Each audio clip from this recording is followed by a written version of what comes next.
যাদের ঘরে ছোট শিশু বাচ্চা আছে এবং আপনি ভয় পান যে কারো নজর লাগবে, বদ নজর, জিন শয়তান থেকে আশ্রয় পেতে চান, এই দোয়াটা মুখস্থ করে তাদেরকে ঝাড়ফুঁক করবেন। আউযু বিকালিমাতিল্লাহি তাম্মাতি মিন শাররি মা খালাক। এগুলো একটা। একই দোয়া ভিন্নভাবে দেখেন। আউযু বিকালিমাতিল্লাহি তাম্মাহ মিন কুল্লি শাইতানিন ওয়া হাম্মাহ ওয়া মিন কুল্লি আইনিন লাম্মাহ। যদি আপনার কি বলে এটাকে নিজেকে ঝাড়ফুঁক করতে হয়, মাগরিব ফজরে করতে পারেন। আর স্পেসিফিক একজনকে যদি করেন সেক্ষেত্রে উঈযুকা, আবারও বলি উঈযুকা, মানে আল্লাহর কাছে আমি আশ্রয় চাই তোমার জন্য, যেহেতু আপনি ওকে ঝাড়ফুঁক করতেছেন।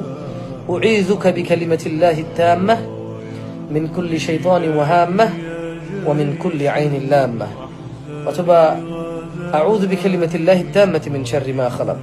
বিশেষ করে নজর, বদনজর, কুনজর, জিন, শয়তান এবং নিরাপত্তার জন্য যদি আপনারা আল্লাহর কাছে আশ্রয় চান, সেই ক্ষেত্রে এটা করতে পারেন।